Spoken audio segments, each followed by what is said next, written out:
Give it a second. Audio should come up in a second. All right, there we go. Let's get some Benny going. Oh dear, I'm way off.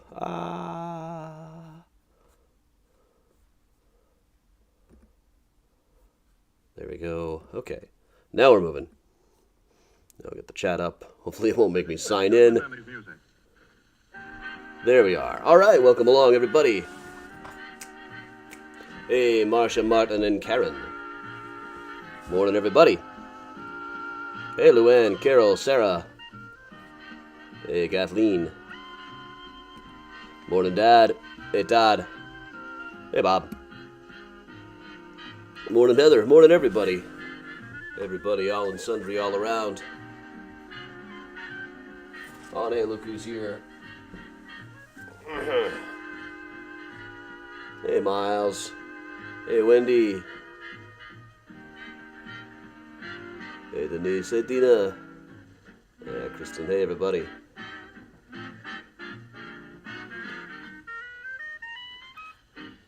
Benny Goodman, ladies and gentlemen, the man with the torrid clarinet and the even more torrid band who purveys assorted rhythms, all danceable, in the urban room of the Morning, Cindy. In Chicago. And first of all, Oh, hey, we got Priya's down here, too. Blue Skies. Looking for some attention, perhaps. Priya. Want to get petted, too? Yeah. You want to come say hi to everybody? Oh. She'll jump up on you, but she doesn't like you coming at her. Still so skittish. Miles, you about missed that jump.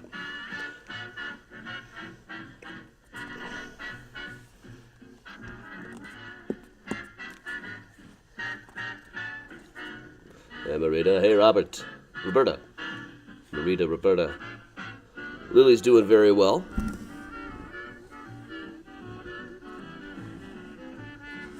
She's old, we found out. She's 10 or 11. She does seem pretty old. Oh, happy birthday, Chris.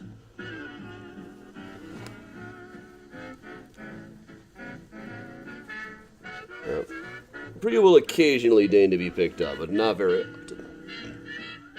She's generally very skittish about people coming at her, especially if they have shoes on. Hey, Grandma Belle.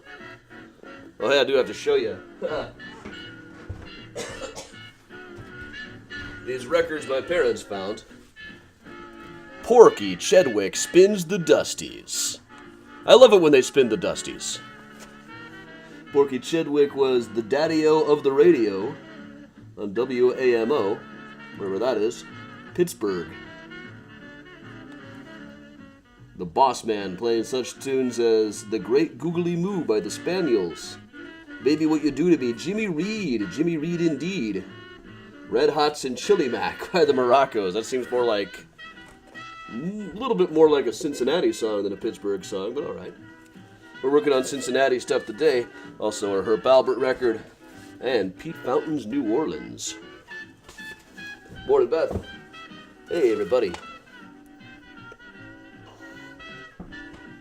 I'm always glad to have a guy named Porky in my collection. Even if this is kind of falling apart. Whoa. Snow's down at the bottom. Key Club. Dylan's book, he says, I've been given the keys to several cities, but I've never had the chance to take advantage of it. Hey, Maureen. Hey, Lisa. Hey, everybody. Welcome along to another morning mini tour. We are going to be talking about some old-timey stuff. We'll be talking about some of the research I'm working on, just like tiny details that I don't even really have room for in the Johann Hoch book. A lot of love for Pete Fountain out there. Yeah, the Dylan 45 is cool too, yeah.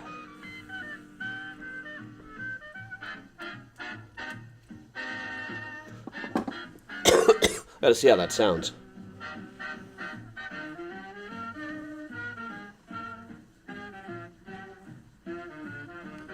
Morning, Georgia. So tomorrow, over the course of my trip to New York, I've got a couple of research appointments. One, I have to really squeeze it in fast, but I am definitely trying to find, trying to go through the Philip Schuyler papers. To see better data about the time that Philip Schuyler's daughters, the famous Schuyler sisters, got trashed and absolutely wrecked Trinity Church, mostly I'm going to be finishing up some Johann Hoch stuff. There's still a few New York papers from his time in New York that I haven't gone through yet. You never know what you might find in something like that. And also, I've got to hit the Family Research Library that has a few things where you actually have to go to the library to get the data. But one thing I've been working on with Johann Hoch today, Johann Hoch, of course, let's get a picture of this dude up here. Johann Hoch. Johann Hoch is one of our other mustache Chicago serial killers, thought to have... Though he was rumored to have married about 50 women and killed perhaps a third of them, I can confirm about 20 marriages, and 5 of whom died fairly mysteriously. The third wife to die was a woman by the name of Clara Bartels. Later he would steal her ex-husband's last name and go around calling himself Henry Bartels. But this is Clara, whom he married in 1896. Fairly late in 1896. So about a year before this picture would have been taken. That's his mugshot in Chicago, 1898.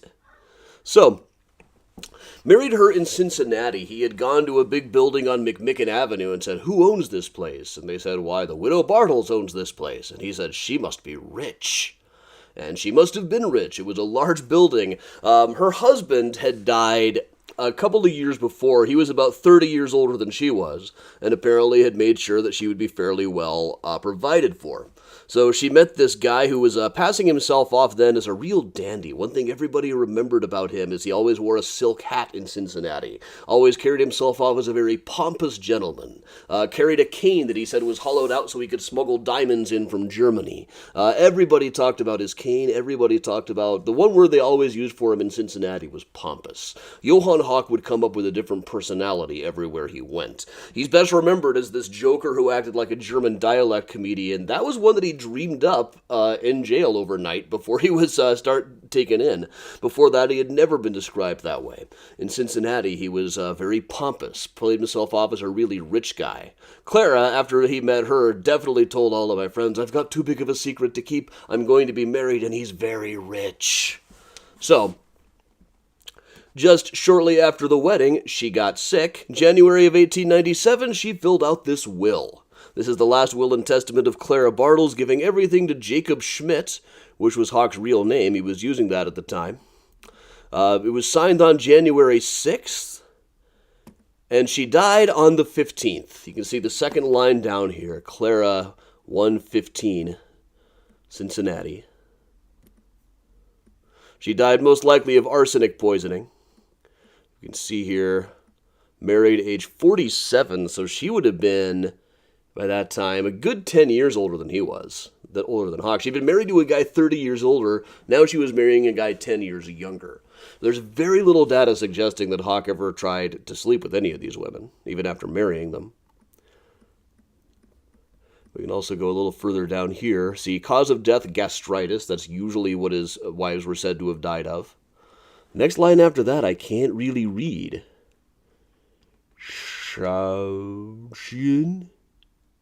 Exhaustion, maybe. Huh. Gastritis and exhaustion. That's worth putting in. And her address is given as 10 East McMicken. That's usually what they said in the press, 10 or 12 East McMicken. There she is. Now, I'm going to move up a little bit here. Move that up a little ways. Now, this is a shot that was sent in another time, though. Here we see how Hoch would have looked to her. This is a picture that she sent to her relatives back in Germany. With him with his Chester A. Arthur sideburns all grown out. And a picture of a house at 156 McMicken, which she might have also owned. I can't quite tell. The probate index files for that volume are missing in Hamilton County, Ontario. But it was also noted that he was very close to where H.H. Holmes had lived when he was there. So, I've tried to find the estate, but you'd need to find application book 86 for the index to see what all she owned that he got after she died. I know later on somebody filed an exception to the will, so everything's even more complicated, but that one is, that volume was missing at the time of microfilming. But let's see, is it still there? I've scouted ahead a little bit on this. So let's see what we can find about 12 East McMicken. Now, I know that Cincinnati was renumbered in 1895 and 1896, so about a year before he was there. So whether we're using old or new numbers is still a little bit shaky. But there's a couple of places say that it was right by Vine Street, so McMicken and Vine, right in the right space here. And also said to be right next to a fire station. So if we look at this, the fire station has clearly been redone some. Make sure this is all visible here. Why isn't this transferring over? This should be showing. But it doesn't appear to be. Hang on one second. We'll try this. See why this isn't showing.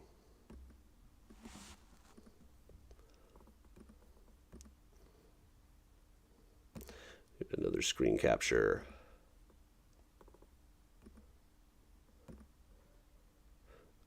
I'm sure you all want to see the calculator, as it suggests there. On Google Chrome. There we are. There we are then. Okay. So, here you have it. Where 12 McMicken Avenue shows up. Right on here. So you can see it's right next to Vine Streets. A lot of people said that it was near McMicken and Vine. That looks about right. And it is also said to have been next to a fire station in one article. So we spin around here. That looks about right. The fire station would have been redone. But this presumably is the building. Now, I can't quite tell as everything. This is now, this particular building that you see here, which looks about right, is usually said to be 2 through 4 East McMicken, which means that the building next to it would have been where the proper one was, and maybe there was a fire station next to it. So I'm having a hard time figuring out if this is the correct building. Also, the one at 154 that they mentioned before, let's go to that one too. 154 East McMicken, just a few blocks away.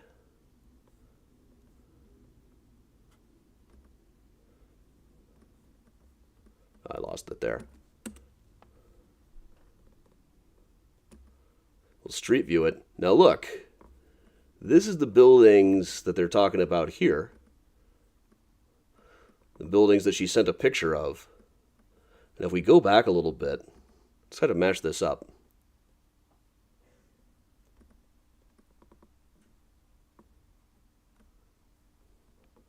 No, that one.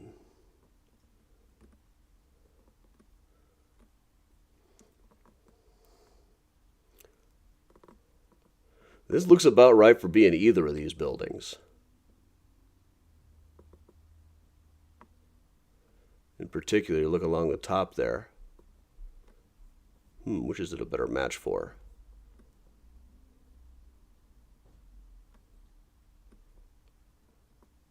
That one's too small. But this one, yeah, it's also, those are both a little too small. This one is a 4-story building. These are 3 around here. Other than that, they would look about right. Quite possibly it was one in between these two or something.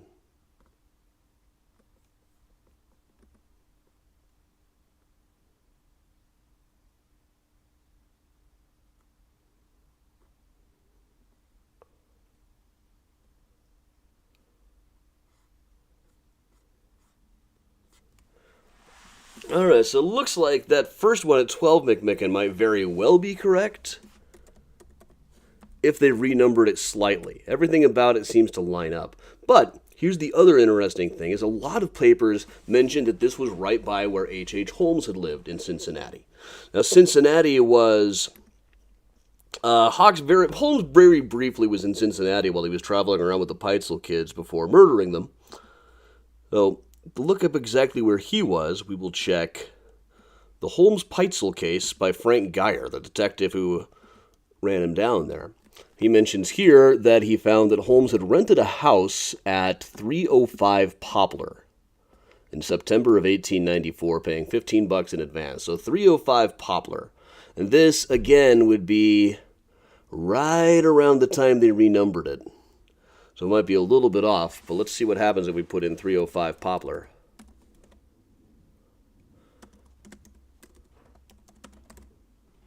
305 Poplar, Cincinnati. Just over there. Interesting. So this would have, 305 would have been the address that Hoch had anyway. If he had known about this at all, he probably would have known about it from picking up a copy of the Holmes-Peitzel case someplace, which is possible he might have done. Yeah, the fire map would have to be the thing. Fire insurance maps or something. But really what I wanted to do was find the estate. But that doesn't really... I got the will, but the will doesn't really list the inventory. And the volume that actually has the estate appears to have been missing at the time that they did the microfilming. So I have to look into a little bit more about this. I'm trying to find more history of the building at 12 East McMicken. But it's hard to say. In any case, they're all dead now anyway. It doesn't really change the thrust of the story itself much. Let's check out Rheingeist Brewery.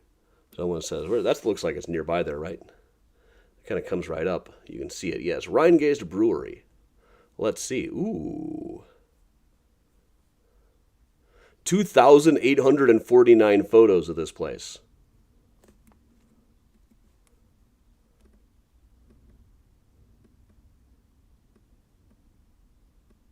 Now, Hoch did open up a saloon in this area, the neighborhood called Mohawk Bridge.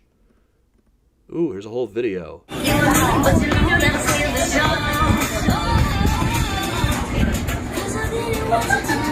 a very nice view, really. I like Cincinnati. It's my favorite Ohio city.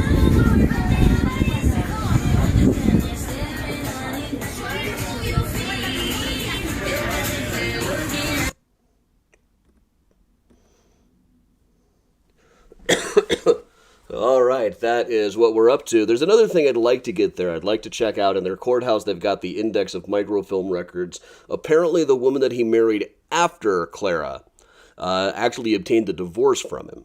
Difficult to tell for sure. I can't find any record of it, but some of the records, you'd have to go to the microfilm room in there, then look up their books, etc., etc. We're going to get a copyright music strike anyway. I get one of those every day. Probably why I make absolutely no money off of the streaming.